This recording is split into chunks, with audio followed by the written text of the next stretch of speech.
आज हम बात करने वाले हैं एक ऐसे ऑपरेटिंग सिस्टम के बारे में जो विंडोज़ का शानदार और पावरफुल अल्टरनेटिव साबित हो सकता है, और यह है ज़ोरियन ओएस। अब दोस्तों, विंडोज़ 10 का अपडेट तो ख़त्म हो ही चुका है, और अब जो ऐसे पीसी बचे हैं जो विंडोज़ 11 पर अपडेट नहीं हो सकते, तो उनके लिए ये एक बेटर ऑप्शन हो सकता है, क्योंकि ज़ोरियन ओएस आपके पुराने या नए दोनों ही पीसी को एक नई लाइफ दे सकता है।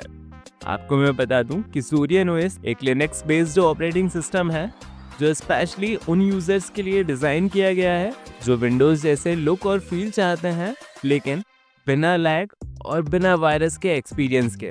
यह एक लिनक्स बेस्ड ऑपरेटिंग सिस्टम है, इसलिए इसमें वायरस का खतरा ना के बराबर है। ज़ोरियन ओएस का इंटरफेस काफ़ी क्लीन और फैमिलियर है। अगर आप विंडोज़ यूज़ करते हैं तो आपको इसका मेन्यू, फाइल एक्सप्लोरर और टास्क बार बहुत ही कंफर्टेबल लगेगा। यह सिस्टम लाइट वेट होने के साथ साथ सिक्योरिटी में भी काफ़ी स्ट्रॉन्ग है। अब बात करते हैं इनके फीचर्स और परफॉर्मेंस की, तो ज़ोरियन ओएस बहुत ही कम रिसोर्सेज यूज़ करता है, यानी कि अगर आपका पीसी पुराना भी है तो वो काफ़ी स्मूथ चलेगा। इसमें आपको प्री इंस्टॉल एप्लीकेशंस मिलती हैं, जैसे office suit, media application, web browser, software centre और कस्टमाइजेशन टूल। इसमें आपको अलग से कोई चीज़ें इंस्टॉल करने की ज़रूरत नहीं है, मतलब सिर्फ इंस्टॉल करते ही आप इस सिस्टम को डायरेक्टली यूज़ कर पाएंगे। चलिए दोस्तों, अब मैं आपको ज़ोरियन ओएस को इंस्टॉल करना बताता हूँ। सबसे पहले हमें कुछ फाइल्स को डाउनलोड करना पड़ेगा, जिसके लिए हम चलते हैं अपने ब्राउज़र में। ब्राउज़र में आने के बाद दोस्तों आपको टाइप करना है ज़ोरियन ओएस डाउनलोड। यहाँ पे आपको ज़ोरियन ओएस की ऑफिशियल वेबसाइट मिल जाएगी। आप चाहें तो डायरेक्टली डाउनलोड वाले पेज पर आ सकते हैं। यहाँ पर आपको ज़ोरियन ओएस का लेटेस्ट वर्जन देखने को मिल जाएगा। अगर आप ज़ोरियन ओएस को बेसिक यूज़ के लिए डाउनलोड करना चाहते हैं तो इनका कोर वर्जन यूज़ कर सकते हैं, और यहाँ पर स्कूल और स्टूडेंट्स के लिए इनका एजुकेशन वर्जन भी रिलीज़ किया गया है। अब आप इन तीनों वर्जन्स को कंपेयर कर सकते हैं कि कौन से वर्जन्स में कौन कौन से फीचर्स हैं या नहीं। जैसे ऑफिस सूट, प्रो, कोर और एजुकेशन तीनों वर्जन्स में आपको देखने को मिलेगा। वहीं ज़ोरियन कनेक्ट सिर्फ आपको प्रो और कोर वाले में देखने को मिलेगा। वहीं एजुकेशन एप्स और गेम्स आपको प्रो और कोर वाले में देखने को नहीं मिलेंगे, लेकिन एजुकेशन ऐप्स आपको एजुकेशन वाले वर्जन में देखने को मिलेंगे। ये लिस्ट है, आप इसे चेकआउट करना ना भूलें, आपको इसका लिंक डिस्क्रिप्शन में देखने को मिल जाएगा। वहीं बात करें ज़ोरियन ओएस कोर और एजुकेशन की, तो ये बिल्कुल फ्री हैं, आप इन्हें फ्री में डाउनलोड कर सकते हैं, इनका आपको कोई भी पैसा नहीं देना। लेकिन अगर हम ज़ोरियन ओएस प्रो की बात करें तो ये आपको 2889 रुपीज़ की देखने को मिलती है। मैंने इस ओएस को ऑलरेडी डाउनलोड करके रख लिया है। अगर आप एक बिगिनर हैं तो आप इसे ट्राई करना ना भूलें, आप इनका कोर एडिशन बिल्कुल फ्री में डाउनलोड कर सकते हैं। अब दोस्तों, हमें SISU की एक बूटेबल पेन ड्राइव क्रिएट करनी होगी, जिसके लिए हमें रूफस सॉफ्टवेयर की ज़रूरत पड़ेगी। इसका लिंक भी मैं आपको डिस्क्रिप्शन में प्रोवाइड कर दूंगा, जहां से आप इसे डाउनलोड कर सकते हैं। सिंपली हम रूफस सॉफ्टवेयर को रन करेंगे। रूफस रन हो जाने के बाद यहाँ से ये आपकी पेन ड्राइव को सिलेक्ट कर लेगा। देन सिलेक्ट वाले ऑप्शन में जाएंगे और यहाँ से आप अपनी ISO को सिलेक्ट कर लेंगे। देन आपको यहाँ से पार्टीशन स्कीम को सिलेक्ट कर लेना है। ये MBR या GPT हो सकती हैं। अब आपको नहीं पता कि आपकी कंप्यूटर की पार्टीशन स्कीम क्या है, तो आप इसे चेक कर सकते हैं। स्टार्ट में जाएंगे और आप सर्च करेंगे सिस्टम इन्फॉर्मेशन। यहाँ पे आपको देखने को मिल जाएगा ये, इस पर आप क्लिक कीजिए। यहाँ पे आपको देखने को मिलेगा बायोस मोड। तो अगर बायोस मोड लेगेसी है तो आपको यहाँ पे MBR को सिलेक्ट करना है, और अगर यहाँ पर बायोस मोड लेगेसी की जगह UEFI है तो आप यहाँ से GPT को सिलेक्ट करें। फिलहाल मेरे केस में ये लेगेसी है, तो हम MBR सिलेक्ट करके इसे स्टार्ट कर लेंगे। जब आपकी बूटेबल पेन ड्राइव बनकर रेडी हो जाए तो आपको इस पेन ड्राइव को बूट करना है। अब हम दोस्तों यहाँ पे अपनी बूट की को प्रेस करेंगे। हर एक मैन्युफैक्चरर की बूट की डिफरेंट होती है, तो स्क्रीन पे जो आप चार्ट देख रहे हैं उसके अकॉर्डिंग अपनी बूट की को सिलेक्ट कर लीजिए। इसके बाद हमारे पास ये वाला मेन्यू आ गया है, जिसमें से हम अपनी पेन ड्राइव को सिलेक्ट कर लेंगे। अब इसके बाद दोस्तों आपको कुछ इस तरह की स्क्रीन देखने को मिलेगी। अभी दोस्तों हम यहाँ पर ये फर्स्ट वाली मेथड से ज़ोरियन ओएस को इंस्टॉल करेंगे, जिसके लिए ट्राई एंड इंस्टॉल ज़ोरियन ओएस पे हम क्लिक कर देंगे। अब यहाँ पर Zorian OS लोड हो रही है। इसमें कुछ समय लगेगा, तो आपको यहाँ पर वेट करना है। यहाँ पर कुछ देर की प्रोसेस के बाद Zorian OS लोड हो जाएगी। अब दोस्तों यहाँ पर आप यहाँ पे Zorian OS को ट्राई करके देख सकते हैं और समझ सकते हैं कि क्या क्या फीचर्स आपको देखने को मिलेंगे। जैसे हम ट्राई Zorian OS पे क्लिक करेंगे तो यहाँ पर Zorian OS का इंटरफेस कुछ टाइम में लोड हो जाएगा और आप जान पाएंगे कि आपके सिस्टम में ये कैसा परफॉर्म करने वाली है उसे बिना इंस्टॉल किए। आप यहाँ पर इस मेन्यू में देख सकते हैं आपको कौन कौन सी एप्लीकेशंस देखने को मिलने वाली हैं और इससे आपको ये भी पता लग जाएगा कि आपके सिस्टम में ये कैसी परफॉर्म करेगी, वो भी बिना इंस्टॉल किए। अगर आप इससे सेटिस्फाई हैं और आप इसको इंस्टॉल करना चाहते हैं तो हम इंस्टॉल Zorian OS 18 पे क्लिक करेंगे। इसके बाद आपको यहाँ पर लैंग्वेज सिलेक्शन का ऑप्शन आएगा। हम इंग्लिश लैंग्वेज को सिलेक्ट करेंगे और इसे कंटिन्यू करेंगे। यहाँ से हम कीबोर्ड लेआउट इंग्लिश US को सिलेक्ट कर लेंगे, देन कंटिन्यू करेंगे। अब दोस्तों आपके पास यहाँ पे इंस्टॉलेशन विंडो आती है जहाँ पे आप नॉर्मल इंस्टॉलेशन और मिनिमल इंस्टॉलेशन को सिलेक्ट कर सकते हैं। अगर दोस्तों आप नॉर्मल इंस्टॉल करेंगे तो आपको यहाँ पर creative suit, advance productivity software और यूटिलिटी सॉफ्टवेयर देखने को मिल जाएंगे। साथ ही साथ आपको डिस्प्ले लेआउट रिलेटेड कुछ और कस्टमाइजेशन टूल भी देखने को मिलेंगे। वहीं अगर हम मिनिमल इंस्टॉलेशन की बात करें तो सिर्फ आपको कुछ इंपॉर्टेंट सॉफ्टवेयर्स देखने को मिलेंगे।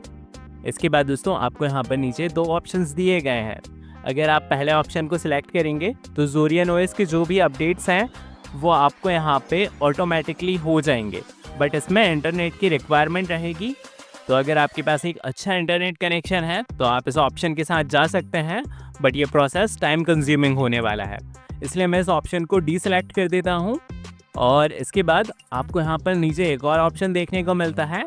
अगर आप इस ऑप्शन को सिलेक्ट रहने देंगे तो आपके जो हार्डवेयर ड्राइवर्स हैं, जैसे वाईफाई ड्राइवर हुआ, आपके एनवीडिया के ग्राफिक्स ड्राइवर हुए, मीडिया कंट्रोलर ड्राइवर हुए, अगर आप इन्हें बाद में इंस्टॉल नहीं करना चाहते तो आप यहाँ पे इंस्टॉलेशन के दौरान ही इन सारे ड्राइवर्स को अपडेट कर पाएंगे। बस इस ऑप्शन को सिलेक्ट कीजिए और ये सारे ड्राइवर्स ऑटोमेटिकली इंस्टॉल हो जाएंगे, बट इसके लिए भी आपको यहाँ पर इंटरनेट की रिक्वायरमेंट रहेगी। तो मैं यहाँ पर नॉर्मल इंस्टॉलेशन को सिलेक्ट कर लूँगा जिसमें हमारे सारे एप्लीकेशन इंस्टॉल हो जाएंगे, बट ये दोनों ऑप्शंस हैं इन्हें डीसेलेक्ट करूँगा क्योंकि यहाँ पे इन्हें इंटरनेट की रिक्वायरमेंट भी है और मुझे अभी इन चीज़ों की ज़रूरत भी नहीं है। इसके बाद हम कंटिन्यू करेंगे। कंटिन्यू करने के बाद दोस्तों हमारे पास इंस्टॉलेशन टाइप आ चुका है। अब आपको यहाँ पर दो ऑप्शन फिर से देखने को मिलते हैं। पहला ऑप्शन है erase disk and install Zorian OS। अगर आप इस ऑप्शन के साथ जाएंगे तो आपकी डिस्क में जितने भी पार्टीशंस हैं वो सारे पार्टीशंस इरेज हो जाएंगे और Zorian OS इंस्टॉल हो जाएगी। आप कह सकते हैं ये एक पूरा क्लीन इंस्टॉलेशन है। तो अगर आपकी हार्ड ड्राइव या SSD में कोई भी डेटा नहीं है तो आप इस वाले ऑप्शन के साथ जाइए जहाँ पे आप बड़ी ही आसानी से इसे इंस्टॉल कर पाएंगे। लेकिन अगर आपकी हार्ड ड्राइव में कई पार्टीशंस हैं जिन्हें आप डिलीट नहीं करना चाहते तो आप समथिंग एल्स वाला ऑप्शन को सिलेक्ट कर सकते हैं जिसमें आप सिलेक्टेड पार्टीशन में विंडोज़ को इंस्टॉल कर पाएंगे। समथिंग एल्स को सिलेक्ट करने के बाद आप कंटिन्यू कीजिए। अभी दोस्तों यहाँ पर जो मेरी हार्ड ड्राइव है वो न्यू है, इसलिए यहाँ पर कोई भी पार्टीशन नहीं है। हम इस पर राइट क्लिक करेंगे, न्यू पार्टीशन टेबल पे क्लिक करके कंटिन्यू करते हैं। आपको इसे करने की ज़रूरत नहीं है, मेरी हार्ड ड्राइव पूरी तरीके से खाली है, इसीलिए मैंने इस ऑप्शन को सिलेक्ट किया है। तो यहाँ पे हमारा जो खाली स्पेस है वो यहाँ पे हमें शो हो रहा है। अब दोस्तों आपको अपनी हार्ड ड्राइव को देखकर सिलेक्ट करना है विंडोज़ वाला पार्टीशन और उसमें Zorian OS को इंस्टॉल करना है। आप गलती से भी कोई दूसरा पार्टीशन सिलेक्ट मत कर लीजिएगा, नहीं तो आपका डेटा लॉस हो सकता है। फिलहाल मेरा ये फ्री स्पेस है, इसलिए सबसे पहले हम यहाँ पे एक नया पार्टीशन बनाएंगे। राइट क्लिक, ऐड पे क्लिक करेंगे और यहाँ पे सबसे पहले हम एक सिस्टम पार्टीशन बनाते हैं। 2000 MB हमने यहाँ पर टाइप किया है और हम यहाँ पे EFI सिस्टम पार्टीशन को सिलेक्ट करते हैं, देन ओके करते हैं। थोड़ा सा वेट करेंगे और यहाँ पे हमारा सिस्टम पार्टीशन बनकर रेडी हो चुका है। यहाँ पे आप देख सकते हैं ये EFI लिखा हुआ है। इसके बाद हम खाली स्पेस को सिलेक्ट करके फिर प्लस पे क्लिक करेंगे और हम यहाँ से स्वैप एरिया को सिलेक्ट कर लेंगे। स्वैप एरिया आप जितना रैम है उससे डबल साइज़ का क्रिएट करें। एग्जाम्पल के लिए हमारे यहाँ पर सिस्टम में 4 GB की रैम है तो आप 8000 MB का पार्टीशन क्रिएट करेंगे। अगर 16 GB की रैम है तो आप 32 GB का पार्टीशन क्रिएट करें। ये पार्टीशन रैम के लिए है। अगेन हम खाली स्पेस पे क्लिक करते हैं, फिर से प्लस पे क्लिक करेंगे और अब यहाँ पर फाइल सिस्टम को ext4 जर्नल फाइल सिस्टम रहने दीजिए। माउंट पॉइंट को स्लैश में क्लिक कीजिए और ओके कीजिए। थोड़ा सा वेट करने के बाद ये तीनों पार्टीशंस बन के रेडी हो चुके हैं, जो कि है हमारा EFI partition, swap partition RAMs के लिए और ext4 हमारी यहाँ पर Zorin OS को इंस्टॉल करने के लिए। इसके बाद हम ext4 पार्टीशन को सिलेक्ट करके इंस्टॉल पे क्लिक करेंगे और कंटिन्यू करेंगे। अभी जैसे ही आप कंटिन्यू करेंगे तो यहाँ पर ये बता देगा कि इसने तीनों पार्टीशन आपके डिटेक्ट कर लिए हैं। इसके बाद आपको यहाँ से आपकी कंट्री सिलेक्ट कर लेनी है। मैं इंडिया से हूँ। इसके बाद हम इसे कंटिन्यू करते हैं। यहाँ से आप अपना यूज़र नेम टाइप कर दीजिए। इसके बाद आप यहाँ पे चाहें तो कोई पासवर्ड रख सकते हैं। मैं एक डिफ़ॉल्ट पासवर्ड सेट कर देता हूँ।